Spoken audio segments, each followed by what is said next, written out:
चलिए आज हम पढ़ेंगे पृथ्वी का अक्षांश। जो बाकी चीजें बच गई थी उसको हम कंटिन्यू करेंगे आज। पृथ्वी के अक्षांश में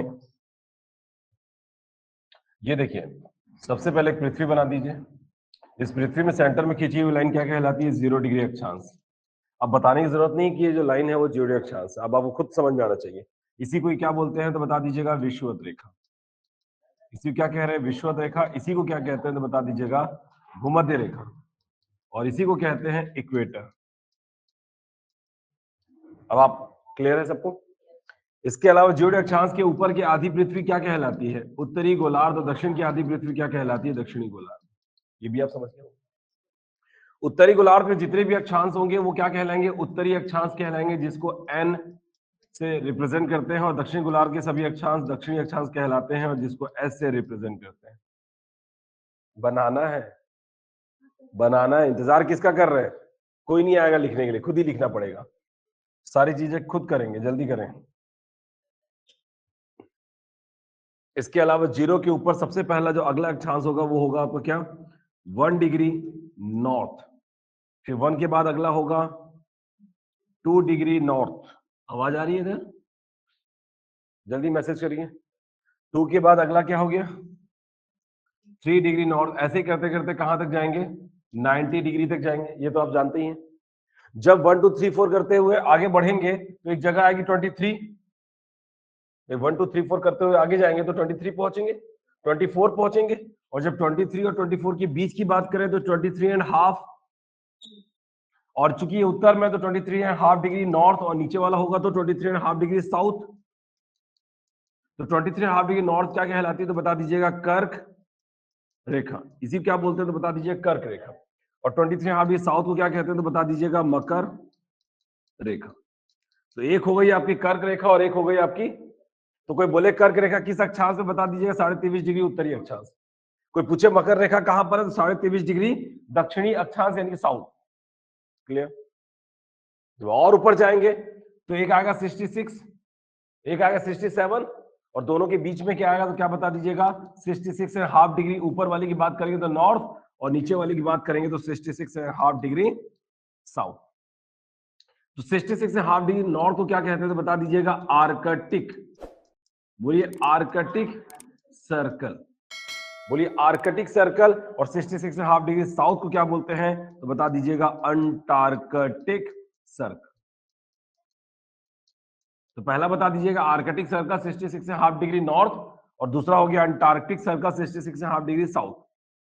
यहां तक क्लियर? उसके बाद यहां पर देखिए ये जो बिंदु बन रहा है, इस बिंदु को 90 डिग्री जो क्या है?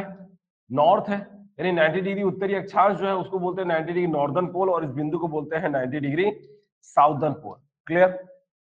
इस हिसाब से आपके देखिए सेंटर पे खींची हुई लाइन क्या हो गई? 0 डिग्री अक्षांश यानी विषुवत रेखा, भूमध्य रेखा, या इक्वेटर। इसके बाद 23.5 डिग्री नॉर्थ क्या कहलाती है? 23.5 डिग्री साउथ क्या कहलाती है? 66.5 डिग्री नॉर्थ क्या कहलाती है? 66.5 डिग्री साउथ क्या कहलाती है? और ये 90 डिग्री नॉर्दर्न पोल, 90 डिग्री साउदर्न पोल। क्लियर? अब देखिए, अगर मैं एक गोला बना रहा हूं तो मुझे बताने की जरूरत है कि ये पृथ्वी है, कि लिखना पड़ेगा ये पृथ्वी है बोल के? नहीं। सेंटर पे लाइन खींच दूं तो बताना पड़ेगा क्या ये इक्वेटर है? याद रखिए, सेंटर पे खींची हुई लाइन को मैं हमेशा क्या बोलने वाला हूं? इक्वेटर बोलने वाला हूं। अब ये जो लाइन खींच दूंगा तो बताना पड़ेगा क्या ये कर्क रेखा है? ये क्या है? ये क्या है आपका? ये क्या है? ये बिंदु क्या है? नॉर्दर्न पोल, उत्तरी ध्रुव। ये बिंदु क्या है? साउदर्न पोल। बस बात खत्म। एक बार और देख लेते हैं। अब आप बता दीजिएगा, बताइए ये क्या है? कल आए थे कि पहली क्लास? ये क्या है? आप बताइए जल्दी से, ये क्या हो गया? ये बताइए, ये क्या है? ये ये बिंदु क्या है? ये बिंदु क्या है? क्लियर? हमेशा अब ये, अब मैं कुछ लिखूंगा नहीं, अब आप खुद समझ जाएंगे कि मैं क्या बना रहा हूं। ठीक है, चलिए अब देखिए 0 और 1, 0 और 1 के बीच की दूरी कितनी होती तो बता दीजिएगा? 111 किलोमीटर।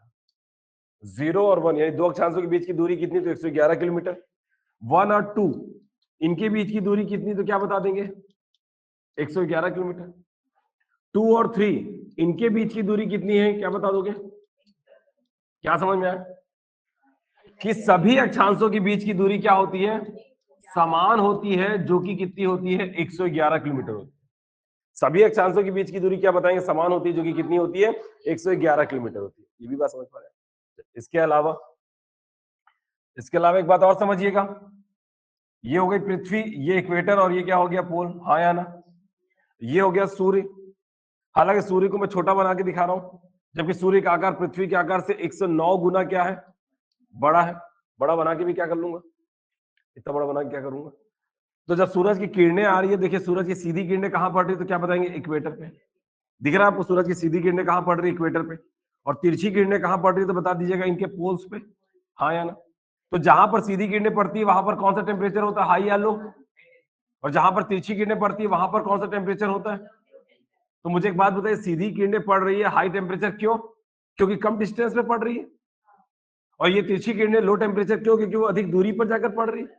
ये दूर होने की वजह से लो टेम्परेचर, ये पास होने की वजह से हाई टेम्परेचर। ऐसा समझ में आ रहा है? सोच के बताइए, क्या ऐसा समझ में आ रहा है कि ये डिस्टेंस में पास है इसलिए हाई टेम्परेचर, और ये दूर है इसलिए लो टेम्परेचर? अगर मैं कह रहा हूं कि ये सीधी किरणें यहां से पड़ रही हैं, अब बताओ दूर हो गई सीधी किरणें, तो क्या ये लो हो जाएगा? और ये तिरछी किरणें लो पास से पड़ रही, यहां से पड़ रही, तो अगर पास से तिरछी किरणें पड़ेगी तो क्या होगा, और दूर से सीधी किरणें पड़ेगी तो क्या होगा? समझ पा रहे हैं कहानी, समझ पा रहे हैं? यानी सूरज से जो किरणें निकलती है वो दो निकलती है, एक आपकी कौन सी, सीधी किरणें, और एक कौन सी, तो क्या बताएंगे तिरछी किरणें। तो सीधी किरणों की वजह से कौन सा टेम्परेचर होता है, और तिरछी किरणों की वजह से कौन सा टेम्परेचर होता है, लो। उससे फर्क नहीं पड़ता कि वो पास है या दूर है। दूर से भी अगर किरणें कैसी होगी तो भी कौन सा टेम्परेचर होगा, और पास से अगर किरणें तिरछी होगी तो भी कौन सा टेम्परेचर होगा। ये डिस्टेंस मानी नहीं रखता कि ये पास है और ये दूर है इसलिए हाई और लो। सवाल ये हो रहा है कि सीधी और तिरछी के क्या मतलब है, पहले एक बात समझ लीजिएगा। अब यहां तो ये बात समझ में आ रही है कि सीधी है तो हाई टेम्परेचर, लेकिन इसको भी थोड़ा सा क्लियर करते हैं, इसको भी थोड़ा क्लियर करते हैं कि ऐसा क्यों। चलिए अब मुझे एक सवाल का जवाब दीजिए। आप पृथ्वी में मान लीजिए किसी एक जगह पर है, आप पृथ्वी किसी एक जगह पर है, और आप जानते हैं कि सूरज क्या हो रहा है, उगता है पूर्व से।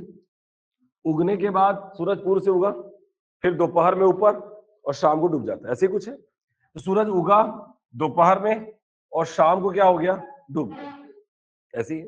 मतलब अब तक आप ये समझते आ रहे हैं कि सूरज उगता और डूबता है।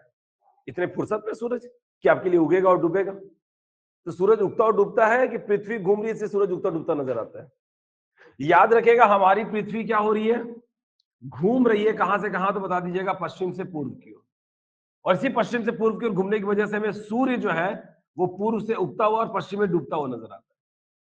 बोले ऐसा कैसे सर, क्लियर करता हूं थोड़ी देर में। तो फिलहाल पृथ्वी जो है वो कैसे घूम रही है बताइए, पश्चिम से। याद रखेगा पृथ्वी और सूर्य की बात करें तो दोनों एक दूसरे के क्या है, सापेक्ष है। वो सब क्लियर हो जाए कि ऐसा क्यों हो रहा है। फिलहाल समझते रहिएगा कि पृथ्वी घूम रही है कैसे, पश्चिम से पूर्व, इसलिए सूर्य, देखिए अब पृथ्वी जब पश्चिम से पूर्व घूम रही है तो सबसे पहले सूर्य कहां दिखेगा, जब पृथ्वी पश्चिम से पूर्व जा रही है। तो अब ये भी सोचने वाली बात है कि पृथ्वी पश्चिम से पूर्व जा रही है तो पूर्व में फिर पूर्व से पश्चिम जाएगी कि नहीं जाएगी। समझ पा रहे, कहां जा रही पृथ्वी, पश्चिम से पूर्व जा रही है, फिर पूर्व से पश्चिम भी जा रही है, फिर पश्चिम से पूर्व, फिर पूर्व से पश्चिम। तो ये क्यों कहते हैं कि सिर्फ पृथ्वी पश्चिम से पूर्व घूम रही है, मैं समझ पा रहे हैं। इस पे भी बात करेंगे थोड़ी देर बाद कि ऐसा भी क्यों होता है। इसके अलावा ये बात समझ लीजिए, जब पृथ्वी पश्चिम से पूर्व जा रही है तो सूरज की पहली किरणें कहां मिलेगी, पूर्व में मिलेगी। तो सूरज पूर्व में उगता हुआ नजर आएगा और डूबेगा कहां पे, पश्चिम में। और ऐसा भी क्यों होता है, ऐसा भी क्यों होता है, इस पे भी बात करूंगा मैं। मतलब बहुत सारी चीजें जो समझनी, देखने से सब समझ में आ रहा है कि हाँ ठीक है पृथ्वी पश्चिम से पूर्व घूम रही है, तो पूर्व से पश्चिम भी तो जा रही है। पृथ्वी पश्चिम से पूर्व जा रही है तो पूर्व से पश्चिम जा रही कि नहीं जा रही है, ये बता दीजिए। समझ रहे हैं, अभी मतलब बेसिक बहुत सारी चीजें क्लियर नहीं है आप लोग की, अभी मतलब मासूम हो आप, अभी बहुत इनिशियल लेवल से आपको उठना है। सब पे बातें करेंगे, ठीक है। फिलहाल एक बात समझिएगा कि आप पृथ्वी किसी एक ही जगह पर हो। अरे आप पृथ्वी पे हो तो किसी एक ही जगह पे कि पूरे पृथ्वी पे हो, भगवान हो क्या कि हर जगह हो आप, एक ही जगह पे हो। मान लीजिए आप यहाँ पे हो, क्लियर। अब जब सूरज उग रहा है, नॉर्मल स्थिति बता रहा हूं, जैसे कि हमारा है सूरज उग रहा है दोपहर में ऊपर और शाम को डूब जा रहा है, क्लियर। अब आप एक बात बताइए, यहां पर अगर आप हो तो सूरज की सुबह भी आप पे किरणें पड़ रही, दोपहर में पड़ रही और शाम को भी पड़ रही, तीनों टाइम पड़ रही, तो क्या सूर्य से जो सूर्य का प्रकाश निकलता है बराबर मात्रा में निकलती है कि दोपहर में ज्यादा और सुबह शाम कम निकलती है? तो फिर जब बराबर निकलती है सिर्फ दोपहर में गर्मी क्यों लगती है? सोचने वाली बात यह है कि सुबह दोपहर शाम तीनों टाइम सूर्य से जो सूर्य का प्रकाश निकल रहा है वो बराबर निकलता है कि दोपहर में ज्यादा और सुबह शाम कम निकलता है? सोच के बताइए जल्दी, कोई भी एक वजह बता दीजिए। क्या बराबर निकलती है सूर्य से सूर्य का प्रकाश की दोपहर में ज्यादा निकलती है और सुबह शाम कम निकलती है?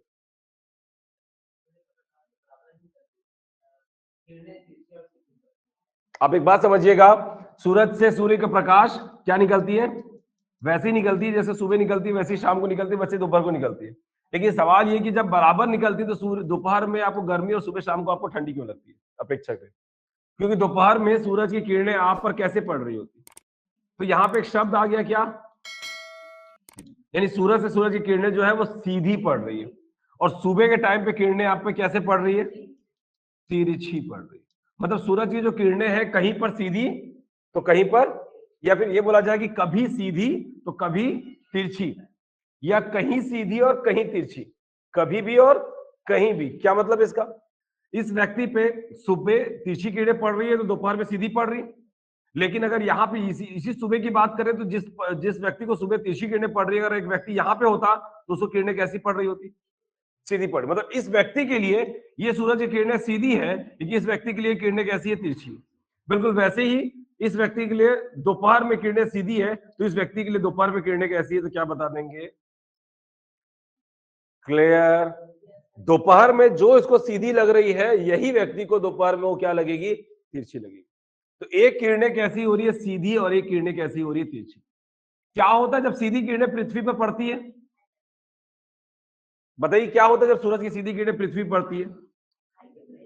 मतलब सूरज की सीधी किरणें पृथ्वी पे पड़ी, इस व्यक्ति पे पड़ी, तो हाई टेम्परेचर। क्यों? क्यों? मतलब ठीक है मैं मान रहा हूं कि हाई टेम्परेचर होता है, सवाल ये क्यों? कल आए थे? आज पहली क्लास है? चलिए, कल क्यों नहीं आए थे? कल परसों तो 2 दिन डेमो क्लास थी, मतलब स्टार्ट हुआ था। अगर हमें पढ़ना है तो कोशिश करनी चाहिए कि डेमो क्लास से, मतलब पहली क्लास से, शुरू से। जैसे मूवी मूवी जब देखने जाते हैं कितने लोग 10-15 मिनट लेट से जाते हैं? कोई नहीं ना, स्टार्टिंग से आते हैं ना, तो स्टार्टिंग का एक क्रेजी अलग होता है। तो कोशिश किया करें कि जब भी कोई नई बैच स्टार्ट हो और पढ़ना हो तो शुरू से आए। ठीक, चलिए। एक दिन जब मैं और आप हम लोग एक दूसरे के साथ इंटरेक्शन कर रहे थे, वो दिन जब हम आपस में जुड़ाव महसूस कर रहे थे। दूसरा दिन जब हम बात कर रहे थे सिलेबस पे, मतलब उसी दिन सिलेबस पे बात। फिर उसके बाद हम और आगे बढ़े, टॉपिक पे बात करना शुरू किए और आगे बढ़े, तो ये हमारा क्या है? क्रम बनता जा रहा है। तो ठीक है, इंटरेक्शन तो हो जाएगा, कहाँ जाओगे? क्लियर? क्या करना चाहते हैं सर आप? कौन सी बैच पढ़ना चाहते हैं? ये कौन सी बैच में हैं हम? अभी 12th पास किए हो? अरे वाह, हो गया कि होगा अभी? अभी हो गया, ठीक है। रिजल्ट वगैरह सब आ गया? कितना परसेंट आया सर? 52%, very good. 52 का मतलब ये है कि अगर आप 33% लाकर भी पास हुए होते तो भी कोई दिक्कत नहीं है, पीएससी आपसे परसेंटेज नहीं मांगती कि कितना परसेंट लाए हो, आप बस पास होना चाहिए। आपकी डिग्री, डिग्री की बात कर रहा हूँ, अगर आप इसके बाद डिग्री करेंगे 12th तो चलो ठीक है, इसके बाद डिग्री करेंगे तो डिग्री में अगर इतना परसेंट भी आएगा तो भी चलेगा। वो ये देखना चाहती है कि डिग्री के बाद आप कितनी मेहनत करते हो। डिग्री या डिग्री से पहले आपकी कितनी मेहनत थी उससे मतलब नहीं है, लेकिन डिग्री के बाद आपने कितनी मेहनत की इस फील्ड में, वो आपके लिए मायने रखता है। कि पीएससी फील्ड में आने के बाद अगर आपने बाकी सभी से ज्यादा पढ़ाई कर रहे हैं और बाकी सबको पीछे करके टॉप कर रहे हैं, तो डिग्री में कभी ये नहीं पूछा जाएगा इंटरव्यू में कि आप 33% लाए हो तो आपको हम नहीं लेंगे, ऐसा नहीं है, तब भी आपको लिया जाएगा। क्लियर? बारिश ठीक ठाक हो रही है? भीगने लायक हो रही है? चलिए, भीगने लायक हो रही है, पिघलने लायक हो रही है? भीग ही रहे हो ना, बस पिघल थोड़ी ना जाओगे। तो लोग को सोचना चाहिए कि या तो रेनकोट पहन ले या तो फिर जैसे कैसे करके आए। बारिश हमें रोक नहीं सकती हमें पढ़ने के लिए, यानी कोई वजह नहीं होनी चाहिए लाइफ में ऐसा कि जो हमें पढ़ने से रोक दे, कि बारिश हो रही थी इसलिए पढ़ाई नहीं किया, बारिश हो रही थी इसलिए कोचिंग नहीं आया, बारिश हो रही थी इसलिए एग्जाम देने नहीं गया, बारिश हो रही थी इसलिए इंटरव्यू देने नहीं गया। अरे ये क्या बात हुई? सोचिए आपका मेंस का एग्जाम होता, बारिश हो रही होती तो क्या नहीं देने जाते? इंटरव्यू होता और बारिश हो रही होती तो क्या नहीं देने जाते? तब तो जाते ना। तो तब निकल सकते थे तो अब भी तो निकल सकते हो। इसलिए कोई भी चीज आपके सामने ऐसी बड़ी चीज ना आ जाए कि आपको पढ़ने से रोक दे। या फिर उसको उतना बड़ा होने मत देना, ठीक है। चलिए, तो क्या समझ में आ रहा है कि सूरज की सीधी किरणें अगर पृथ्वी पर रही तो क्या हो रहा है, बताइए तो क्या हो रहा है, जल्दी इसके आगे की लाइन कोई बताएगा सर क्या हो रहा है उसके बाद। मतलब पृथ्वी, सूरज की सीधी किरणें पृथ्वी पड़ रही है और हमें गर्मी लग रही है, हाई टेम्परेचर लग रही है, सवाल ये कि क्यों।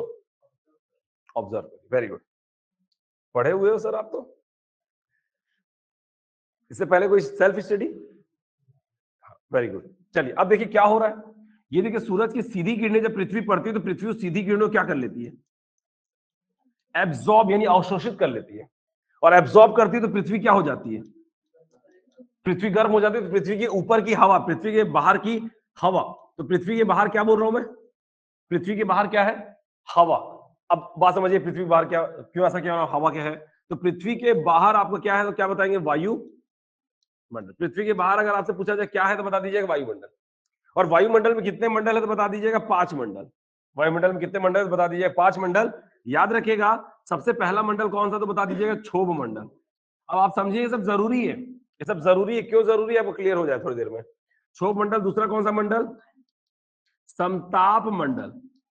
पहला कौन सा मंडल बोलिए, क्षोभ मंडल। और लिखना है ना, सब लिखें, क्योंकि घर जाके जब कॉपी खोलेंगे ना तो ये सारी चीजें ही आपको पढ़ने में मदद करेगी। अगर आप नहीं लिखेंगे, कोई भी चीज एक चीज नहीं लिखा तो वो आपकी पढ़ाई को रुकावट मतलब रोक देगी, आपको क्लियर नहीं करेगी आपके कंसेप्ट को। क्षोभ मंडल, समताप मंडल, उसके बाद कौन सा मंडल, मध्य मंडल, उसके बाद कौन सा मंडल तो बोला आयन मंडल, और उसके बाद कौन सा मंडल तो बहिर्मंडल। तो कितने मंडल है आपके पृथ्वी पे तो क्या बता दें, 5 मंडल। पहले बोलिए क्षोभ मंडल, फिर बोलिए समताप मंडल, फिर बोलिए मध्य मंडल, आयन मंडल और बहिर्मंडल। सवाल ये कि ये वायुमंडल बना क्यों, भी बात समझ में आना चाहिए।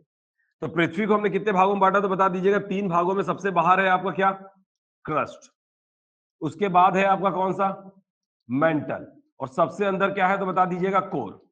यानी पृथ्वी को हमने कितने भागों में बांट दिया तो बता दीजिएगा 3, क्रस्ट, मेंटल, कोर। बोलिए, बिंदास रहिए, मैंने पहले दिन यही सिखाया है कि आप बिंदास रहिए, कूल रहिए। यहाँ कोई टीचर नहीं, कोई स्टूडेंट नहीं है, बस आप पढ़िए, बस आप पढ़िए, और जो डाउट है मुझसे पूछिए। अब पहले भी थे ना कभी, फ्री पढ़े थे, हाँ, एक्स स्टूडेंट, गर्लफ्रेंड एक्स सुना था, स्टूडेंट में एक्स पहली बार सुन रहा हूं, ठीक है। क्या, अच्छा तुम भी किसी सुने थे, तुम्हारा क्रिएट किया वो नहीं है। चलिए, तो पहले प्री पढ़े थे, तो प्री भी पढ़े और इंडिविजुअल मींस भी पढ़े, इंडिविजुअल सिंगल मींस, ठीक है।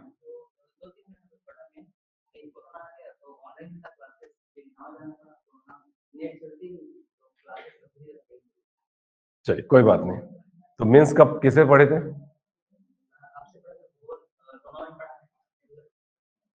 चलिए चलिए आइए। तो पृथ्वी कितने भागों में बांटा गया था बता दीजिए, और सब बोले, थोड़ा सा मजा करें अपनी पढ़ाई को, एंजॉय करें अपनी पढ़ाई को, क्योंकि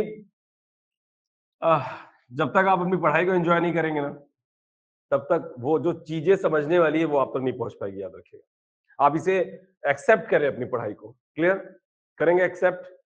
चलिए, तो पृथ्वी कितने भागों में बांटा गया तो बोला 3, सबसे पहला क्या बोलते जाइएगा, दूसरा, और सबसे अंदर वाले भाग को क्या बोलते हैं, कोर। इस पे भी बात करेंगे, इस पे भी हम डिटेल में बात करेंगे, लेकिन अभी नहीं।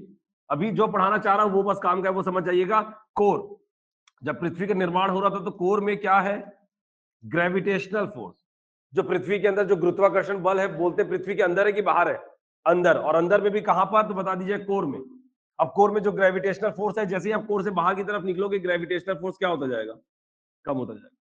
और जब पृथ्वी से बाहर निकल, उससे मतलब नहीं आप रहते कहां, पृथ्वी सतह से बात करते हैं, सतह से जैसे ही आप बाहर जाओगे ग्रेविटेशनल फोर्स क्या होता जाएगा, कम।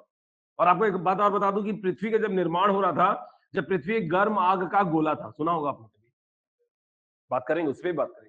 पृथ्वी जब एक गर्म आग का गोला था तो पृथ्वी से उस टाइम पे बहुत सारी क्या निकल रही थी, गैसें निकल रही थी। तो पृथ्वी जब एक गर्म आग का गोला था तो बहुत सारी गैसें निकली, और उन गैसों को रोकने वाला कौन है तो बता दीजिएगा, कोर में मौजूद क्या, ग्रेविटेशनल। मतलब पृथ्वी के बाहर वायुमंडल में जितनी भी गैसें हैं, क्या लगता है वो बाहर से आई हुई गैस है कि पृथ्वी से निकली हुई गैस है, जल्दी बताइए। वो सब बाहर से आई हुई गैस है कि पृथ्वी से निकली हुई गैस है, वो पृथ्वी से निकली हुई गैस है। तो जब वो पृथ्वी से निकल रही थी तो पृथ्वी से निकलने के बाद उसे रोका किसने, क्योंकि ग्रेविटेशनल फोर्स की वजह से ही आप अपनी जमीन पर क्या हो, खड़े हो। अगर ग्रेविटेशनल फोर्स नहीं होता तो जीरो ग्रेविटी में आप कहीं उड़ रहे होते। ये तो बात समझते हैं। तो याद रखिएगा, अगर मैं ये वायुमंडल की बात कर रहा हूं तो जैसे आप वायुमंडल में ऊपर की तरफ जाओगे ग्रेविटेशनल फोर्स क्या होता जाएगा, कम। और जब ग्रेविटेशनल फोर्स ज्यादा है तो हवाओं को रोक के रखने की क्षमता भी क्या होगी, ज्यादा। तो हवाओं की मात्रा भी क्या होगी, ज्यादा। हवाओं की डेंसिटी भी क्या होगी, ज्यादा। यानी अगर मैं बोलूं इन पांचों मंडलों में सबसे ज्यादा ग्रेविटेशनल फोर्स कहां पर है तो क्या बता दोगे आप। और सबसे कम ग्रेविटेशनल फोर्स किसमें है तो क्या बता दोगे आप, बहिर्मंडल। तो सबसे ज्यादा जो ग्रेविटेशनल फोर्स है वो कौन से मंडल पे। हमें बाकी मंडलों से भी कोई काम नहीं है, हमको सिर्फ कौन से मंडल से बात करनी है तो क्या बताओगे। तो सबसे ज्यादा ग्रेविटेशनल फोर्स कहां पर है तो बता दीजिएगा, क्षोभ मंडल।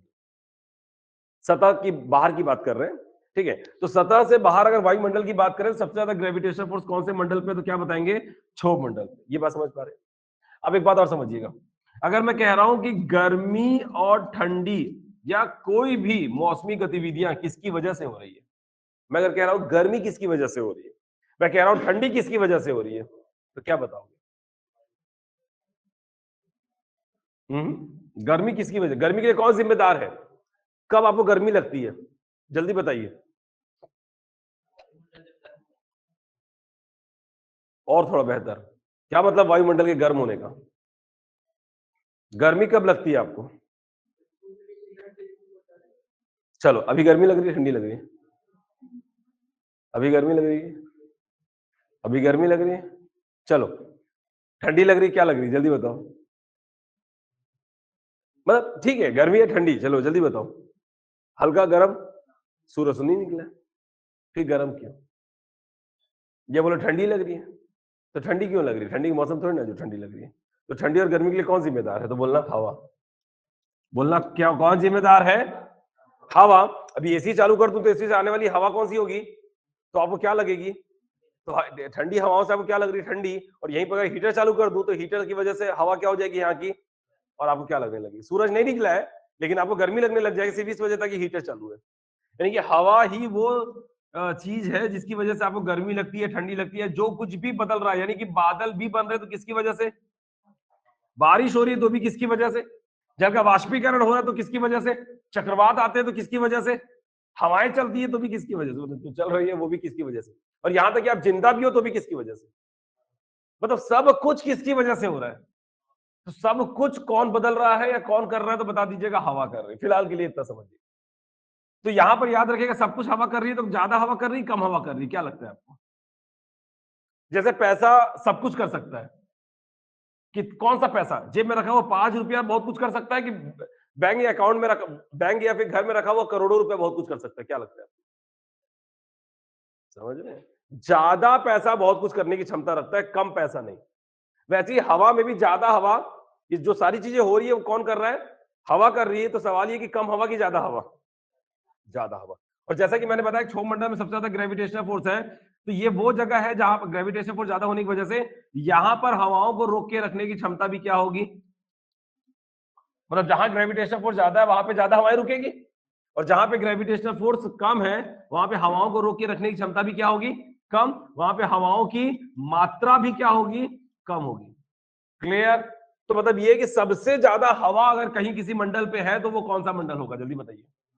मैं कह रहा हूं सबसे ज्यादा हवा कहीं पर होगी तो वो कौन से मंडल पे होगी, क्षोभ मंडल पे। और याद रखिएगा, सबसे ज्यादा हवा अगर यहीं पर है तो मैंने जो बताया कि हवा जो कुछ कर सकती है, गर्मी की वजह, ठंडी की वजह, बादल की वजह, बारिश की वजह, वाष्पीकरण की वजह, चक्रवात की वजह, ये सब वजह जो है वो सिर्फ कौन से मंडल में देखने को मिलेगी, यानी क्षोभ मंडल में ही बारिश होती है, क्षोभ मंडल में ही बादल बनते हैं, क्षोभ मंडल में ही चक्रवात आती है। सारी मौसमी गतिविधियां कौन से मंडल पे हो रही है, संताप मंडल में कुछ नहीं होता, मध्य मंडल में कुछ नहीं होता, आयन मंडल में कुछ नहीं होता, बहिर्मंडल में कुछ नहीं होता। यहां बादल नहीं बनते, यहां हवाएं नहीं चलती, यहां ये सब नहीं होते। जो कुछ हो रहा है तो कौन से मंडल पे हो रहा है। कभी वायुमंडल पढ़ेंगे तो बात करेंगे सब चीजों पे, लेकिन याद रखिए क्षोभ मंडल पे क्या है, सबसे ज्यादा हवाएं। क्लियर, समझ पा रहे हैं आप। और क्षोभ मंडल की भी बात करूं तो पृथ्वी के बाहर जो पहला मंडल जिसको मैं बोल रहा हूं क्षोभ मंडल, उसमें भी एक सतह है और एक सतह के ऊपर वाला है ना, दो चीजें।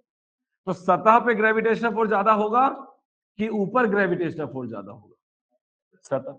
तो सतह पे अगर ग्रेविटेशनल फोर्स ज्यादा है तो सतह पे हवा भी क्या होगी, यानी पृथ्वी की सबसे ज्यादा हवा उसके सतह पर होती है, हाँ या ना। पृथ्वी की सबसे ज्यादा हवा, नहीं वायुमंडल की सबसे ज्यादा हवा कहां होगी, सतह पर होगी। ये बात समझ पा रहे हैं।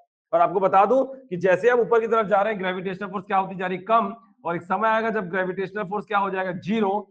तो जहां पर जीरो हो गया उसके बाद ग्रेविटेशनल फोर्स लग रहा है क्या, तो जब ग्रेविटेशनल फोर्स ही नहीं लग रहा है तो हवाओं को कौन रोकेगा, कोई रोकेगा क्या, नहीं, तो वहां पे हवा होगी क्या, जहां, तो एक जहां पे ग्रेविटेशनल फोर्स जीरो हो जा रहा है वही है हवाओं की आखिरी सीमा, जिसके बाहर ग्रेविटेशनल फोर्स ना लगने की वजह से हवा नहीं है।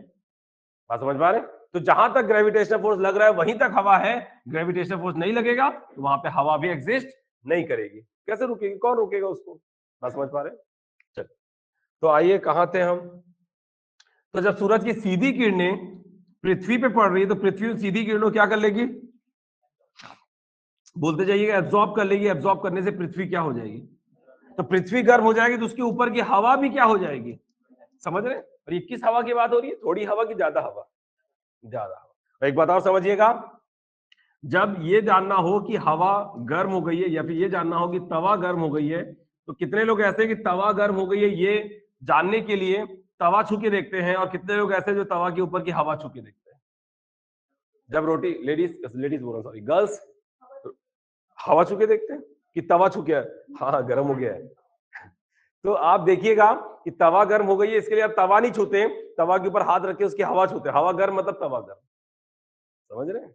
तो वैसे ही पृथ्वी के ऊपर की हवा गर्म हो गई मतलब कौन गर्म हुआ था, पृथ्वी गर्म हुई थी, इसलिए ऊपर की हवा क्या हो गई, गर्म। और जब हवा गर्म हो गई तो आपको क्या लगने लगेगा, आप तो घर के अंदर हो और धूप तो बाहर निकली हुई है, तो आपको क्यों गर्मी लगेगी, आप तो अंदर हो, धूप तो बाहर है, तो क्या मतलब इसका, धूप से आपको गर्मी नहीं लगती।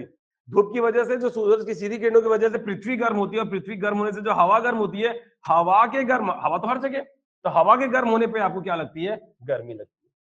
चाहे दुनिया किसी भी कोने में रहो, अगर हवा गर्म हो गई तो आपको गर्मी लगेगी। और याद रखिएगा, जब गर्मी के मौसम के बाद जब क्या आती है, बारिश के बाद जब ठंडी आती है, तो ठंडी क्यों आती है, या गर्मी के बाद ठंडी क्यों आती है, क्योंकि गर्मी के बाद जब देखिए गर्मी के मौसम में भी जब बारिश होती है तो एक दिन की बारिश से जमीन ठंडी नहीं होती। जो जमीन गर्म हो चुकी है गर्मी में, वो एक दिन की बारिश से ठंडी नहीं होती, और जैसी बारिश बंद हो जाती है फिर से क्या लगना शुरू हो जाता है। लेकिन जब एक दिन बारिश हुई, 2 दिन बारिश हुई, 3 दिन बारिश हुई, 4 दिन बारिश हुई, तो जब लगातार 3-4 दिन बारिश होती है तो जमीन क्या हो चुकी होती है, ठंडी। और जब जमीन ठंडी हो गई तो जमीन ठंडी हो गई तो उसके ऊपर की हवा भी क्या हो जाएगी, और जब हवा ठंडी हो जाएगी तब 3-4 दिन की बारिश, लगातार बारिश के बाद आपको क्या लगती है, ठंडी लगती है।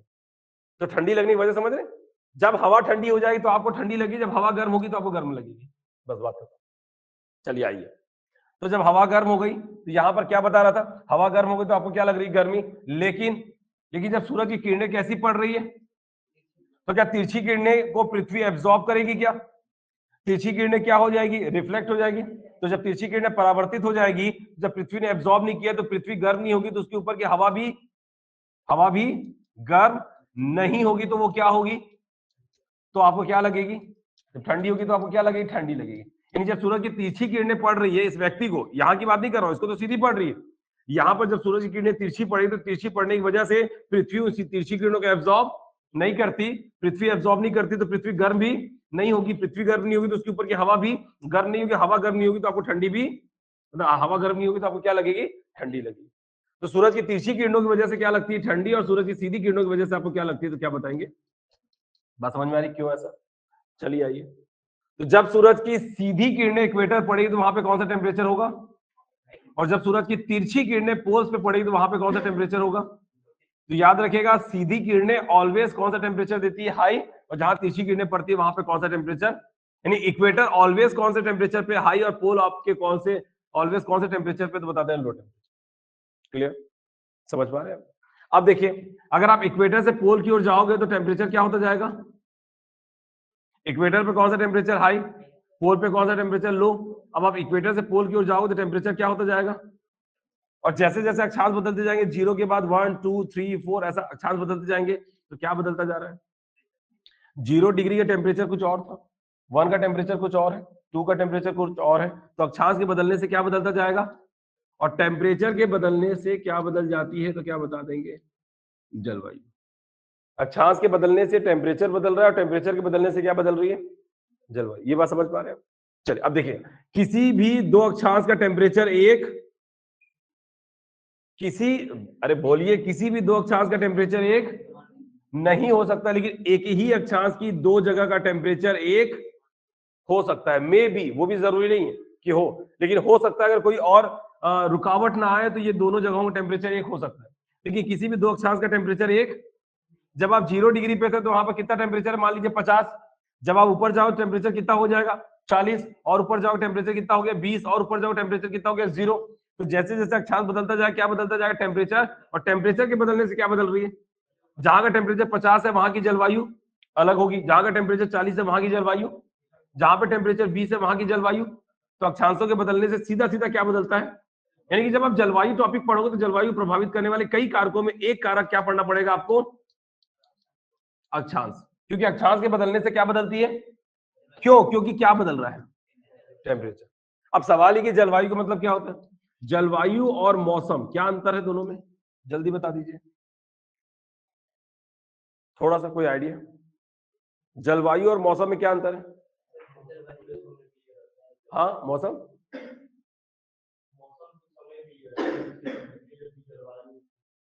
एक लंबे समय के लिए रहता है। सब बात समझिएगा, मौसम की बात करें तो मौसम किस पे डिपेंड करती है, किसी भी दिन के। ये कैसा होता है मौसम, कैसा होता है, तो बोला दैनिक होता है, ये डेली बदलता है। आज का मौसम कुछ और है तो कल का मौसम कुछ और है।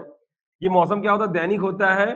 किसी भी मौसम किस पे डिपेंड करता है, किसी भी दिन के कितना टेम्परेचर है, उस दिन में कितना वायुमंडलीय दबाव है यानी कि प्रेशर है, हवा में कितनी आर्द्रता मौजूद है, हवा, आर्द्रता मतलब नमी, हवा की दिशा कैसी, किस तरफ है, हवा की का वेग कैसा है, वेग मतलब ठीक है, हवा का स्पीड यानी वेग कैसा है, वेलोसिटी, ठीक है, वेग बोल लो या फिर चाल बोलो, जैसे भी। तो हवा में आर्द्रता कितनी है, हवा में दिशा किस दिशा से हवा आ रही है, हवा की स्पीड, स्पीड बोल लीजिए ज्यादा अच्छा होगा, हवा की स्पीड कैसी है, हवा में टेम्परेचर कैसा है, प्रेशर कैसा है, ये सब डिपेंड करता है कि आज का आपका क्या मौसम कैसा होगा। समझ रहे, मतलब आज कितना तापमान है, तापमान टेम्परेचर। आज वायुमंडलीय दबाव, वायुमंडलीय दबाव सुना होगा, एटमॉस्फेरिक प्रेशर, हवा में कितना दबाव है, हवा में दबाव होता है। जब हवा ठंडी होती है दबाव क्या होता है, ज्यादा होता है। हवा गर्म होती है तो उसमें दबाव क्या होता है, कम होता है। ये सब जलवायु में पढ़ लीजिएगा। तो टेम्परेचर कैसा, प्रेशर कैसा, हवा में नमी कैसी है, हवा की दिशा कैसा है, हवा में स्पीड कितनी है, ये सब डिपेंड करता है कि आज का आपका मौसम कैसा होगा। और यही मौसम अगर 30 साल तक एक जैसा हो, 30 साल तक अगर ये मौसम एक जैसा हो, तो वो होती है उसकी क्या, जलवायु। 30 साल के औसत मौसम को क्या बोला जाता है, जलवायु। जो मतलब 30 साल में नहीं बदली, वो ना पहले बदली थी ना बाद में बदलेगी, वो कहलाता है क्लाइमेट। इसके अलावा किसी भी छोटी जगह का क्या होता है, मौसम। किसी बड़े सिनेरियो में हम किसकी बात करते हैं, जलवायु की। यानी रायपुर का आज का मौसम कैसा है, ये बात की जाती है। तो रायपुर का आपका मौसम कैसा है, ये बात की जाती है, ना कि रायपुर की जलवायु कैसी है। तो छोटे से क्षेत्र की क्या होती है, मौसम। और बड़े क्षेत्र की बात करें तो छत्तीसगढ़ का मौसम नहीं होता, छत्तीसगढ़ का मौसम नहीं होता, छत्तीसगढ़ की क्या होती है, जलवायु होती है। छत्तीसगढ़ की जलवायु, भारत की जलवायु, विश्व की जलवायु, बात समझ पा रहे हैं। बाकी दोनों के जो तत्व है बेसिकली वो सेम होते हैं, जैसा मौसम वैसी जलवायु। जैसा मौसम में देखने को मिलेगा वही जलवायु में देखने को मिलेगा। जैसे एग्जाम्पल के तौर पर छत्तीसगढ़ की बात करें तो छत्तीसगढ़ में एक वर्षा ऋतु है, एक शीत ऋतु है, और एक कौन सी ऋतु, ग्रीष्म ऋतु। ये क्या एक एक साल के गैप में आती है कि हर साल ऐसे ही होता है, हर साल ऐसे ही होता है। तो ये अगर हर साल से ऐसी है, हर साल गर्मी बारिश के 4 महीने, ठंडी के 4 महीने और गर्मी के 4 महीने हर साल से ऐसे ही हो रहा है, तो ये छत्तीसगढ़ की क्या हो जाएगी, क्लाइमेट। यानी छत्तीसगढ़ की ये क्या हो जाएगी, तो बता दीजिएगा, जलवायु। क्योंकि ये हमेशा से ऐसी हो रही है, इसलिए ये छत्तीसगढ़ की क्या कहलाएगी, जलवायु। और किसी दिन की बात करें तो दिन बदलते रहता है, आज का दिन जैसा है वैसा कल का नहीं होगा, कल का जो है वो परसों नहीं होगा। इसलिए दिन के क्या होते हैं, मौसम जो क्या होते हैं, डेली बदलते हैं, लेकिन जलवायु नहीं बदलती। ये जैसी है, बारिश के बाद कभी ऐसा नहीं होगा गर्मी का मौसम आ जाए ठंडी का मौसम नहीं होगा। ये फिक्स है कि बारिश के बाद ठंडी, ठंडी के बाद गर्मी, गर्मी के बाद फिर बारिश, ये फिक्स है। इसलिए क्या है, मौसम बदलते हैं, जलवायु नहीं बदलती। और जब जलवायु बदलते हैं तो उसको बोला जाता है क्लाइमेटिक चेंज। जो किसी अन्य कारणों की वजह से जलवायु क्या हो रही है, बदल रही, लेकिन जलवायु नहीं बदलती जनरली। क्लियर, जो छत्तीसगढ़ की जलवायु है वो फिक्स है, वो नहीं बदल सकती। क्लियर यहां तक, चलिए।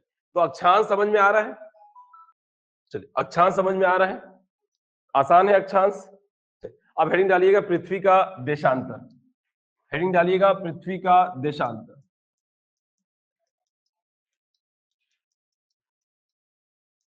अब हेडिंग डालिएगा पृथ्वी का देशांतर। अब देखिए पृथ्वी देशांतर में एक पृथ्वी बना दीजिए जल्दी से।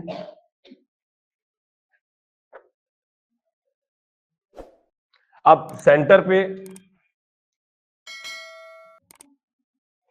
में खींची हुई लाइन जल्दी बताइए क्या कहलाती है? 0 डिग्री अक्षांश। इसके अलावा ये जो है ये क्या है आपकी कर्क रेखा, बोलते जाइए मकर रेखा, आर्कटिक, अंटार्कटिक, नॉर्दर्न पोल। और अब देखिए नॉर्दर्न पोल 90 डिग्री नॉर्दर्न पोल, और ये हो गया आपका 90 डिग्री साउदर्न पोल। 90 नॉर्दर्न पोल को साउदर्न पोल से मिलाने वाली रेखा ही क्या कहलाती है? तो क्या बताएंगे? देशांतर। और जो सबसे पहली देशांतर होगी उसको क्या बोलते हैं? 0 डिग्री देशांतर। जो सबसे पहली देशांतर होगी उसको क्या बोलते हैं? 0 डिग्री देशांतर। इसी 0 डिग्री देशांतर को हम क्या कहते हैं? तो बता दीजिएगा। प्रधान याम्योत्तर रेखा। क्या बोलते हैं इसको? प्रधान याम्योत्तर रेखा। लिखते जाइएगा। यहाँ पे याम्योत्तर का मतलब कुछ और नहीं, देशांतर से ही है। मतलब सभी देशांतरों में सबसे इंपॉर्टेंट देशांतर, प्रधान देशांतर कौन सी है? तो क्या बताएंगे? जो सबसे पहली खींची गई जिसको क्या बोलते हैं? 0 डिग्री देशांतर कहते हैं। इसके अलावा इसी को इंग्लिश में बोलते हैं prime meridian. Prime meridian line, इसी क्या बोलते हैं? तो क्या बताएंगे? Prime meridian line. क्लियर? हाँ तो बोलो। आप लोग देखिए क्या कर रहे हैं मालूम है? समझ में आ रहा है तो भी वही चेहरा, नहीं समझ में आ रहा है तो भी वही चेहरा। मतलब ऐसा कैसे कर लेते हो? कोई मतलब स्पेशल टाइप का मेडिटेशन करते हो क्या? एक आध नाम बता दो मेरे को भी। भाई समझ में आने के बाद का एक्सप्रेशन अलग होता है, ये समझ लें, और ना समझने वाले का एक्सप्रेशन अलग होता है, समझ लें। दोनों को एक साथ करेंगे तो समझ में नहीं आएगा कि मुझे आपको समझ में आया कि नहीं आया। मतलब इतना मतलब आप समझें कि जब मैं दिल्ली में था तो कोई चीज समझ में आती थी, इस बात की खुशी होती थी कि मेरे को एक चीज समझ में आ गई। क्योंकि जैसे बूंद बूंद से घड़ा बढ़ता है ना, वैसे एक चीज समझ में आ गई, इस बात की खुशी। फिर उसके बाद दूसरी चीज समझ में आ गई, उसकी खुशी। तीसरी चीज समझ में आ गई, उसकी खुशी। और ऐसे ही समझते समझते समझते सारी चीज समझ में आ गई। क्योंकि आप पहले ये डिसाइड करो अंदर से कि मुझे समझना है या नहीं समझना है। तो समझना है तो समझने के बाद का जो एक्सप्रेशन होता है वो नहीं होता जो ना समझने वालों का एक्सप्रेशन होता है। और जो एकदम चेहरा एकदम रिजिड लेके बैठे ना, नो कोई गम नहीं, कोई खुशी नहीं, कोई समझना नहीं, कोई ना समझना नहीं, मतलब एकदम जैसे मूर्ति होती है ना, मूर्ति। एक सेकंड के लिए आपको अगर ध्यान से देख लूं तो ऐसा लगेगा कि आप सच में इंसानों की मूर्ति हो, हिल ही नहीं रहे हो, कोई एक्सप्रेशन नहीं, मतलब ऐसे ही, मतलब एकदम रिजिड। कैसे कर लेते हो? कोई स्पेशल मेडिटेशन है तो बताओ जल्दी। आप याद रखिए कि वो खुशी, वो भाव, खुशी वाला भाव जो आपके अंदर होना चाहिए। जैसे अगर आप एक प्रशासनिक अधिकारी होते तो आप मतलब क्या सच में आप एक प्रशासनिक अधिकारी बनना चाहते हैं? तो उनकी क्वालिटीज को एक्सेप्ट करो। वो जैसे दिखते हैं, वो जैसे चलते हैं, वो जैसे बोलते हैं, वो जो उनका बॉडी लैंग्वेज है उसे एक्सेप्ट करो। मतलब हम प्रशासनिक अधिकारी बनने से पहले प्रशासनिक अधिकारी जैसा बनना या दिखना सीखो। नहीं समझ में आ रहा है? बनने से पहले दिखना सीखो। मतलब आपके हेयर स्टाइल से लेके, आपके बोलने से लेके, ये बटन से लेके, बटन बंद है कि खुला है लड़कों का, ये भी बात है। बटन या 3 बटन खुले हुए, और क्या बनना चाहते हो? प्रशासनिक अधिकारी बनना चाहते हैं। ऐसे बनोगे? बाल तेरे नाम राधे और क्या क्या तारे जमीन पर, ऐसे बाल लेके घूमोगे और बोलोगे प्रशासनिक अधिकारी बनना चाहते हैं, होगा क्या? तो आपके प्रशासनिक अधिकारी बनने और अभी के बीच में क्या फर्क है? क्या कितना गैप है? थोड़ा गैप है कि ज्यादा गैप है? क्या लगता है आपको? बहुत ज्यादा गैप है। इस गैप को फिलअप करने के लिए तो पहले बनना जैसा दिखो, मतलब जैसा प्रशासनिक अधिकारी होते हैं वैसा दिखना सीखो पहले तो। बनना तो दूर की बात है, वो तो बात की बात है, वो तो पहले तैयारी करोगे तब। याद है सब कुछ बदल जाती है सिवाय आदतों के। यही वो आदत है जो नहीं बोलते ना, तो उसकी पुरानी आदत है। पुरानी आदत मतलब जो आदत होती है वो बदलती नहीं है। वो जो हो गई है, आदत बन गई है, वो रिजिड होती है, वो कभी नहीं बदलती। तो आपकी अगर आदत है, जैसे कोई लोग पैर हिलाते हैं, पैर काहे को हिला रहे हो? कोई लोग चेयर में बैठते हैं तो देखिए पूरा टिक जाते हैं, थोड़ा सा टच होता है उनका, बाकी फ्लैट होते हैं। ये सब क्या है? जब आप ये भी नहीं जानते कि बैठा कैसे जाता है, जब आप ये भी नहीं जानते कि आपको रहना कैसे है, आपको बाल कैसे रखने हैं, आपको स्माइल कैसे रखनी चेहरे में, और सपने हैं प्रशासनिक अधिकारी बनने के, जबकि अगर बन भी गए तो बहुत गंदा बनोगे। क्यों? क्योंकि आपको तो आदत ही नहीं प्रशासनिक अधिकारी जैसे जीने की। बात समझ पा रहे हैं? एक प्रशासनिक अधिकारी जैसा होता है ना, वैसा बनना शुरू कर दो, क्योंकि आप उसी की तैयारी कर रहे हो और कल के दिन वही बनने वाले हो। तो बाल सही नहीं है तो बाल ठीक कर लो, दाढ़ी बढ़े तो दाढ़ी छोटा कर लो, दाढ़ी बना के जैसे देवदास टाइप का। तो कहीं ना कहीं आप समझें कि ये पढ़ाई से, पढ़ने से एग्जाम नहीं निकलता। इसके साथ बहुत सारी चीजें हैं जिसके बाद आपके एग्जाम निकलेंगे। आपके चलने, जैसे आप कोचिंग आए हो तो बस यहीं से शुरुआत हो जाती है आपकी तैयारी की, कि आप कैसे दिख रहे हो, आप कैसे बैठे हो, आप कैसे चीजों को नोट डाउन करते हो, कैसे चीजों को समझते हो, कैसे समझने के बाद एक्सप्रेशन देते हो। बात समझ पा रहे हैं? कोई लोग पैर पीछे करके बांध देते हैं, ऐसा लगता है कि बंध गया है पैर, अब खुल ही नहीं रहा है उनका पैर। तो पैर पीछे भी नहीं रखा जाता, पैर बकायदा जमीन पे रखा जाते हैं, पैर दो पैर के बीच में तक गैप भी नहीं रखना है, कई लोग फैल जाते हैं। ऐसे बनोगे एक अधिकारी? हाँ, अधिकारी के गुण 0 है और सपने अधिकारी के, कैसे चलेगा बताओ? पैन पकड़ना नहीं आता, पैन हिलाते हैं कई लोग ऐसे ऐसे ऐसे करके, जैसे जैसे मिर्गी का दौरा पड़ता है ना, वैसे पैन हिल रहा होता है उनका, पैन चबाया जा रहा होता है, खाए जैसे घर में खाना नहीं मिला, पैन को खा रहे होते हैं, क्योंकि पैन का जो पीछे वाला होता है ना, खा खा के ना पूरा एकदम खत्म सा हो गया होता है। क्यों भैया? टेंशन है, चबाया जाता है क्या? कई लोग नाखून चबा रहे होते हैं, नाखून पकड़े ऐसे, सब कुछ कर रहे हैं, पढ़ाई भी कर रहे हैं, अरे क्या है ये सब? ये आप याद रखिएगा, अगर इन आदतों को नहीं बदलोगे तो सब चीजें ठीक होगी, लेकिन इन आदतों की वजह से बहुत सारी चीजें खराब हो जाएगी। क्योंकि जब इंटरव्यू में जाओगे इन्हीं आदतों की वजह से पकड़े जाओगे और ऐसे आपको नंबर कम हो जाएंगे जिसकी वजह से आप बाहर हो जाएंगे। आप यहां से वहां तक जब चल के जाएंगे इंटरव्यू बोर्ड में, तो चलने का तरीका भी ठीक होना चाहिए। वो स्टाइल से ऐसा रैंप वॉक करके नहीं जाना है एकदम से, पैर इधर तो ऐसे करते हुए नहीं जाना है।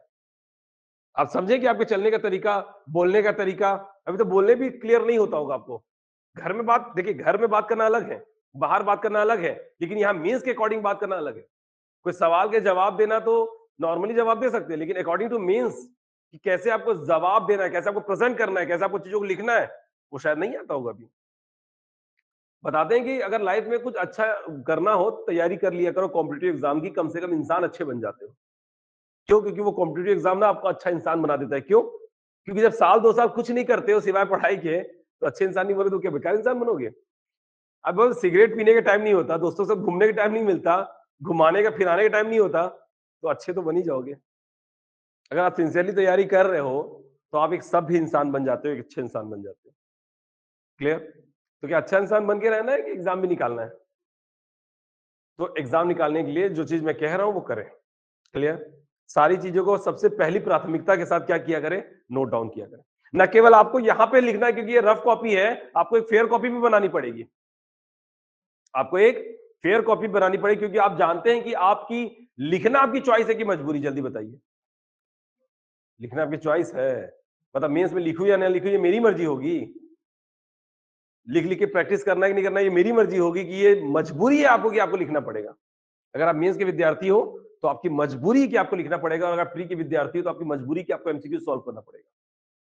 आप जब तक ये एमसीक्यू सॉल्व नहीं करेंगे, आप प्री की तैयारी नहीं कर रहे हैं, जब तक कि आप आंसर राइटिंग प्रैक्टिस नहीं करेंगे, आप मेंस की तैयारी नहीं कर रहे हैं। तो लिखना आपकी चॉइस नहीं बल्कि आपकी मजबूरी कि आपको लिखना ही पड़ेगा। डेली 1 घंटा लिखना पड़ेगा मिनिमम। 1 घंटा की लिखा कैसे जाता है? कई लोग के लिए राइटिंग अच्छी नहीं होगी, कई लोग का प्रेजेंटेशन अच्छा नहीं होगा, कई लोगों की स्पीड अच्छी नहीं होगी। ये सब को सुधारना पड़ेगा। ये जो सारी गलतियां हो चुकी है उन गलतियों को सुधारना पड़ेगा, तब जाके आप मेंस के लिए तैयार होंगे।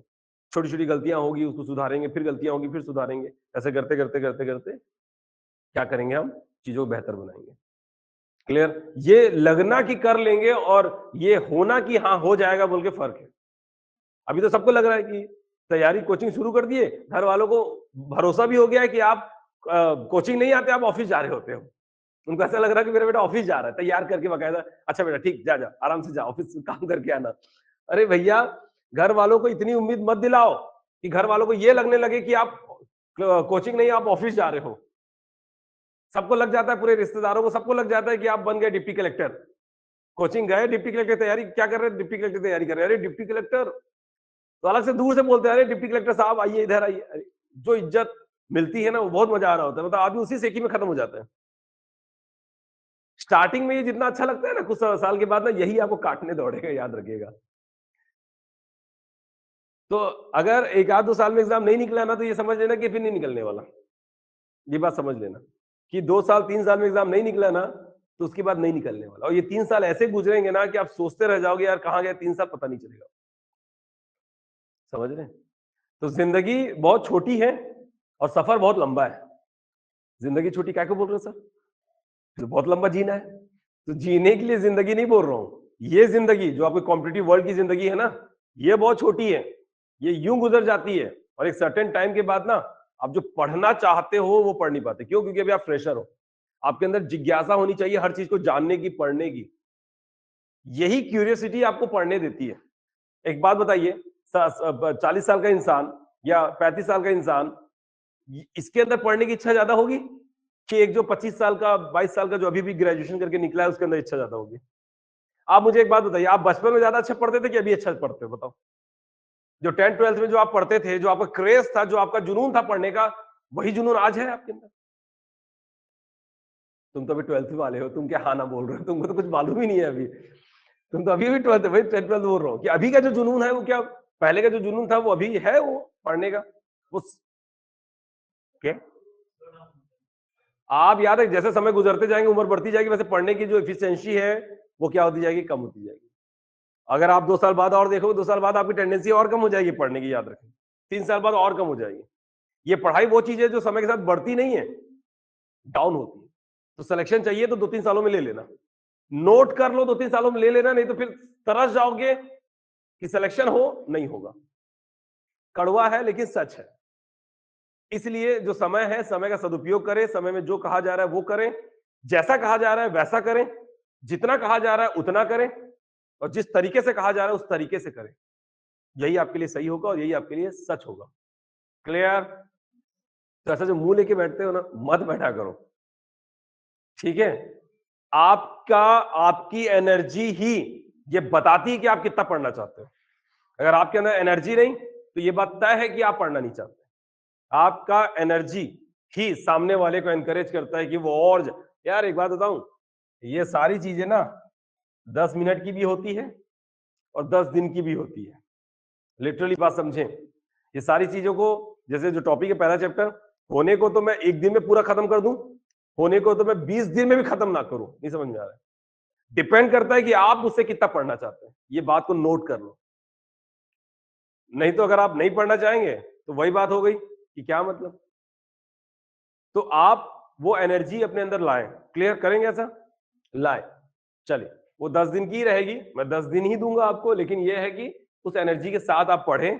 क्योंकि जब वो टेस्ट होगा ना, एक आध कोई भी टेस्ट हो जाएगा तो सारा आटे दाल का भाव समझ में आ जाएगा कि कैसे टेस्ट होता है, कैसे टेस्ट में, टेस्ट की बात कर रहा हूं तो प्री की नहीं बात कर रहा हूं, मेंस की बात कर रहा हूं, क्योंकि मेंस ही आपको नंबर दिलाएगी, प्री नंबर नहीं दिलाएगी। तो जब आप मेंस टेस्ट दोगे ना, एक भी टेस्ट दे दीजिए पहले चैप्टर का, सब समझ में आ जाएगा कि क्लास में कौन कितने पानी में है। जिसके नंबर कम आएंगे वो देख लेना भैया नंबर कम आ रहे हैं, जिसके नंबर ज्यादा आ रहे हैं वो समझ लेना कितने ज्यादा आ रहे हैं उस हिसाब से। ठीक है? तो एक क्लास में ही एक कंपटीशन का माहौल बन जाएगा कि ये वो व्यक्ति है जिसके सबसे ज्यादा नंबर आते हैं, इसको पीछे करना है। अभी आपकी बहुत सारी गलतियां सामने आएगी, किसी को अच्छे से लिखने नहीं आता, किसी की राइटिंग अच्छी नहीं है, किसी का प्रेजेंटेशन अच्छा नहीं है, किसी की स्पीड अच्छी नहीं है, बहुत मेहनत करना पड़ेगा।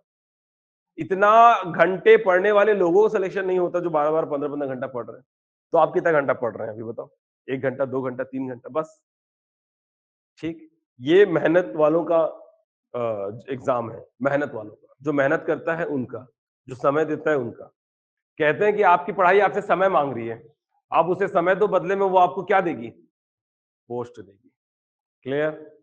ठीक? चलिए आइए, तो जो सबसे पहली रेखा खींची गई उसको क्या बोलते हैं? यह सारी देशांतर रेखा कहां से शुरू होगी? जल्दी बोलिए। 90 डिग्री नॉर्दर्न पोल और खत्म होगी कहां पे? और जो सबसे पहली देशांतर रेखा खींची गई उसको क्या बोलते हैं? और 0 डिग्री देशांतर को क्या बोलते हैं? यानी सभी देशांतरों में सबसे प्रधान, यानी प्रधान याम्योत्तर रेखा, या इंग्लिश में उसको बोलते हैं प्राइम मेरिडियन लाइन। अगर आपसे बोल दिया जाए इनमें से किस देशांतर को प्रधान याम्योत्तर रेखा कहते हैं, तो वो कौन सा देशांतर है, तो क्या बताओगे? ये बात समझ पा रहे हैं आप? इसके बाद एक बात और समझिएगा, जहां पृथ्वी पे सेंटर में खींचा हुआ 0 डिग्री अक्षांश पृथ्वी को कितने गोलार्धों में बांट रहा था? ऊपर वाला उत्तरी गोलार्ध और नीचे वाला उत्तरी गोलार्ध के सभी अक्षांश, उत्तरी अक्षांश और दक्षिणी गोलार्ध के सभी अक्षांश, ये सब जानते हैं। वैसे ही अब पृथ्वी को बांटने वाला कौन सा देशांतर हो गया? तो ये 0 डिग्री देशांतर पृथ्वी को कितने भागों में बांट रहा है? ये भी 2 भागों में बांट रहा है, लेकिन ये 2 भाग उत्तर दक्षिण के थे और ये 2 भाग, तो जीरो देशांतर पृथ्वी को दो गोलार्धों में बांटता है। एक हो गया कौन सा गोलार्ध और एक हो गया कौन सा गोलार्ध, बात समझ पा रहे हैं। और जब उत्तरी गोलार्ध के अक्षांश उत्तरी अक्षांश थे तो पूर्वी गोलार्ध के देशांतर और पश्चिमी गोलार्ध के देशांतर क्या होंगे, तो बता दीजिएगा पश्चिमी देशांतर, हाँ या ना। तो जीरो डी देशांतर जो है, ये जो जीरो डी देशांतर है, ये पृथ्वी कितने भागों में बांटा है, तो बोलना दो। एक पूर्वी गोलार्ध जिसके देशांतर क्या होंगे, पूर्वी देशांतर, और एक तरफ हो गए आपके पश्चिमी गोलार्ध जिसके सभी देशांतर क्या होंगे, पश्चिमी देशांतर, हाँ या ना। अब देखिए जीरो के इस तरफ ये जो पहला देशांतर खींच रहा हूं, पहला देशांतर खींच रहा हूं पूर्व की तरफ, वो हो गया 1 डिग्री क्या, उसके बाद अगला ये हो गया 2 डिग्री, फिर उसके बाद, बात समझ में आ रही, ऐसे ही बढ़ते जाएंगे। इस तरफ आएंगे तो ये क्या हो गया आपका 1 डिग्री पश्चिमी देशांतर, 2 डिग्री, फिर उसके बाद 3 डिग्री पश्चिमी देशांतर। ये बात समझ पा रहे हैं। अब एक बात और समझिएगा, अगर आपसे सवाल ये हो कि किसी भी दो देशांतर, अब देखिए अब सारे देशांतर अगर एक ही बिंदु शुरू हो रहे हैं और अगले एक बिंदु पे क्या हो रहे हैं, खत्म हो रहे हैं, अगर ऐसी स्थिति है तो जो आप सामने, जिसको आप सामने से देखोगे वही आपको सीधी नजर आएगी, बाकी सब आपको कर्व में नजर आएगी, तिरछी नजर आएगी। अगर आप 1 के सामने खड़े हो जाओगे तो 1 सीधी नजर आएगी, 0 कर्व में नजर आएगा। क्यों? क्योंकि सभी एक ही बिंदु शुरू होकर एक ही बिंदु खत्म हुए, ये ऐसे ही होता है। तो अगर किसी भी दो देशांतर की बात करूं तो मैं बात कर लेता हूं एक 0 की और एक बात कर लेता हूं 1 डिग्री की। क्लियर? यहां पर बना दिया मैंने 90 डिग्री नॉर्दर्न पोल और ये हो गया आपका 90 डिग्री। ये लाइन को बोलते हैं 0 डिग्री अक्षांश यानी कि इक्वेटर, ऐसी कुछ है। अब आप मुझे बताइए किसी भी दो देशांतर के बीच की मैक्सिमम दूरी कहां होती है? Very good. जो पहले जवाब दिया, याद रखना, उसकी सोचने की, समझने की और बोलने की क्षमता सबसे फास्ट होगी और इन्हीं सब खूबियों के साथ वो आगे बढ़ेगा। जो खामोश है या फिर ये सोचता है कि अरे कोई और बोल देगा मैं क्यों बोलूं, तो वो थोड़ा पीछे रह जाएगा। अपने आप को हमेशा यहां पर आगे रखने की कोशिश करना। क्यों? क्योंकि क्लास का टॉपर ही संस्था का भी टॉपर हो सकता है, संस्था का टॉपर शहर का भी टॉपर हो सकता है, शहर का टॉपर स्टेट का भी टॉपर हो सकता है और स्टेट का टॉपर सीजीपीएससी का भी टॉपर हो सकता है। बात समझ पा रहे हैं? तो सवाल ये टॉपर बनना सीखो, टॉपर का गुण अपने अंदर लाओ, क्वालिटी। जैसे आप क्लास के मॉनिटर बने कभी? कितने लोग बने? क्या घूमने फिरने वाला मॉनिटर बनता है, पीछे बैठने वाला मॉनिटर बनता है कि आगे बैठने वाला मॉनिटर बनता है? कोशिश करें अपने आप को आगे रखें, क्लास को लीड करें, मतलब लीड मतलब सबसे क्लास के सबसे होनहार विद्यार्थी बने और आप भी कल से सामने बैठेंगे। क्लियर? ठीक, यहां ना ना ना, यही सामने बैठेंगे, बिरादरी में रहे, गुच्छे में रहे गुच्छे में रहे, ठीक है। चलिए, किसी भी दो देशांतर के बीच की मैक्सिमम दूरी कहां होती है, तो क्या बताएंगे? यहां। क्यों? क्योंकि ये डायग्राम देख के समझ में आ जाता होगा, ऐसा है ना। कहां ज्यादा होगी सबसे ज्यादा दूरी? इक्वेटर पे। ये क्या है, ये लाइन क्या है, जीरो अक्षांश क्या है, तो इसी को क्या बोलते हैं, तो बता दीजिए इक्वेटर। तो किसी भी दो देशांतर के बीच की मैक्सिमम दूरी कहां होती है? इक्वेटर पे होती है, जो कि कितनी होती है? 111.11 किलोमीटर। और ऊपर जाने पे दूरी कम होती जाती है, नीचे जाने पे दूरी कम होती जाती है। सबसे ज्यादा दूरी कहां होगी? इक्वेटर पे होगी, जो कि कितनी होगी? 111.11 किलोमीटर। क्लियर? अब और समझिएगा, सामने खींचा हुआ देशांतर कौन सा बोल रहा हूं? 0 डिग्री। और जस्ट इसके पीछे भी एक देशांतर है जिसको क्या बोलते हैं? बात समझ पा रहे हैं? अब देखिए क्या, अगर आपके पास ये पृथ्वी है तो पृथ्वी का ये हो गया बिंदु नॉर्दर्न पोल, ये बिंदु हो गया आपका साउदर्न पोल, और सामने जो देशांतर खींच रहा हूं वो कौन सा वाला? सामने 0 डिग्री देशांतर, और जस्ट उसके पीछे एक और देशांतर है जो कौन सा है? अब मैं अगर आपसे कहूं कि मुझे 0 भी देखना है, क्योंकि जब आप 0 देखोगे तो पीछे वाला 180 नहीं दिखेगा, और जब 180 देखोगे तो 0 नहीं दिखेगा। अब मैं बोल रहा हूं कि कहां से देखूं कि मुझे दोनों नजर आएगा, 0 भी और 180 भी। ऊपर नहीं करना है, कहां से देखूं कि मुझे दोनों दिखेगा? Top view. कहां से देखूंगा? अब जब मैं ऊपर से देखूंगा तो मुझे दोनों दिखेंगे। कैसे? ये बताऊंगा आपको मैं। कब? सीरियल टाइप का हो गया ना, बीच में लाके छोड़ दिया बोल के, कोई फर्क नहीं पड़ता। मेरे बच्चे इतने समझदार हैं कि मैं कहीं भी लाके छोड़ूं वो अपने आप को कंफर्ट पाएंगे। तो इसके बाद क्या हो रहा है, जब हम पृथ्वी को ऊपर से देख रहे हैं, यानी कि चीजें खत्म हो नहीं सकती क्योंकि वैसे 39 हो चुका है, हम वैसे ही किसी का 9 मिनट ले चुके हैं, ऊपर 2-4 मिनट आपको लगेगा।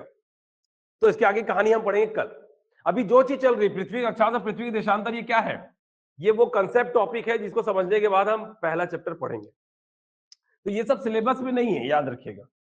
जब सिलेबस वाली चीजें आएंगी तो मैं आपको बताऊंगा किसी भी चीजों को लिखना कैसे है, उस पर बात करेंगे। अभी ये सारी चीजें आउट ऑफ सिलेबस है, सिलेबस के अंडर में नहीं है ये। क्लियर? पृथ्वी का अक्षांश, पृथ्वी का देशांतर, वर्ल्ड की कोई भी चीज सिलेबस में नहीं, क्योंकि सिलेबस में इंडियन ज्योग्राफी न कि वर्ल्ड ज्योग्राफी। तो जब सिलेबस की चीजें आएंगी तो मैं आपको बताऊंगा लिखना कैसे है, अभी लिखने वाली चीज है ही नहीं। क्लियर? चलिए, तो आज के लिए बस इतना ही। कल आप मुझे बताइएगा कि मैं कहां से शुरू करने वाला था। हम पृथ्वी के टॉप व्यू के बाद कंटिन्यू करने वाले हैं। क्लियर? चलिए, इधर विवेक, विनय, आशीष, क्या मैं आपको समझा पाया? इधर आपको, क्या मैं आपको समझा पाया? बता दीजिए। ठीक है, चलिए, तो समझते रहिएगा और एंजॉय करिए और घर से पढ़कर जरूर आइएगा। आज का पढ़ा आज ही पढ़ लीजिएगा, कल पे मत डालिएगा। क्लियर? चलिए, टेक केयर।